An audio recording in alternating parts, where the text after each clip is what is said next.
રાજકોટમાં ચાની હોટલમાં પેટ્રોલ બોમ્બ ફેંકનાર 4 શખ્સો સામે ગુનો દાખલ થયો છે. પેટ્રોલ બોમ્બ ફેંકનાર આરોપીઓની ધરપકડ માટે પોલીસે કાર્યવાહી કરી. આરોપીઓને પકડવા યુનિવર્સિટી પોલીસે ચક્રો ગતિમાન કર્યા છે. આરોપીને ઝડપથી પકડી લેવામાં આવશે તેવું ડીસીપીએ નિવેદન આપ્યું. કહ્યું કે પેટ્રોલ ક્યાંથી લાવ્યા તેને લઈને પણ તપાસ કરવામાં આવશે. તો પૈસાની લેતી દેતી મામલે માથાકૂટ થઈ હતી અને સાથે એ પણ કહ્યું કે અસામાજિક તત્વોનો ત્રાસ હશે ત્યાં પોલીસ પેટ્રોલિંગ વધારવામાં આવશે.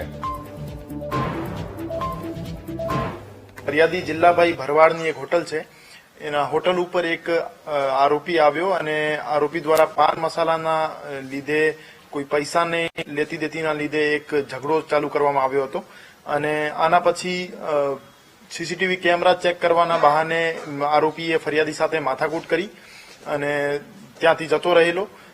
રાત્રે 1:15 વાગ્યાની આજુબાજુ આરોપી દ્વારા એના 3 બીજા મિત્રો સાથે મળીને એક બોટલમાં જ્વલનશીલ પ્રવાહી લઈને ફરિયાદીની હોટલને સળગાવવાનો પ્રયત્ન કરેલ. હાલાકી આમાં કોઈને ઈજા અથવા કોઈ પણ પ્રકારનું નુકસાન ન થયેલ. તેમ છતાં યુનિવર્સિટી પોલીસ સ્ટેશનમાં બીએનએસની કલમ 326G 115(2) અને 62 હેઠળ ગુનો દાખલ કરવામાં આવ્યો છે અને આરોપીઓને ધરપકડ કરવા માટે તજવીજ ચાલુ કરવામાં આવી છે. આ ઘટનામાં એવું હતું કે મકર સંક્રાંતિ રાતે આ લોકો દારૂ પીને આ લોકો આટલામાં બધી પહેલેથી લગભગ ઘણી વાર આ લોકો ઘણી ઝઘડેલા છે. ફૂલ દારૂ પી જાય એટલે રાત્રે બધાને કોઈને ધમકાવે, દુકાનો બંધ કરાવે, કોઈને છરિયું બતાવે. એમાં હવે આપણી દુકાને આવેલા, અહીંથી વસ્તુ લીધેલી, એમણે પૈસા 50 રૂપિયા આપ્યા હતા અને પછી એણે એવું કીધેલું કે મેં 100 આપ્યા. તોય આપણે તે છતાં એને કીધેલું કે ભાઈ તમને 100 રૂપિયા આપી દઈ, તમે વસ્તુ લઈને જાઓ.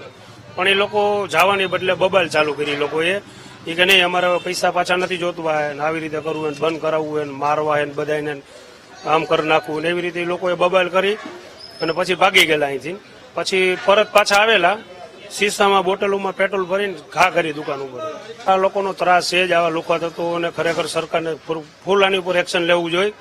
પોલીસ વાળાના લોકોને સબક શીખવાડવું જોઈએ કે આવું ન થવું જોઈએ. આ પબ્લિકની આમાં સેફટી ક્યાંથી? પોલીસ તો એનું કાર્ય કરે જ છે પણ પબ્લિક હવે ઓલી થઈ ગઈ છે.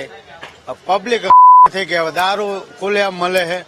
દારૂ પીને જ ખેલ કરો. અમે હું પોતે રિક્ષા આપું, અમને રોજ એકાદો એવો વ્યક્તિ ફટકાય પૈસા નથી દેતો દારૂ પીને, 20 રૂપિયા નથી દેતો કે નથી દેવા. અમે 20 રૂપિયા કઈ માથાકૂટ કરતા નથી.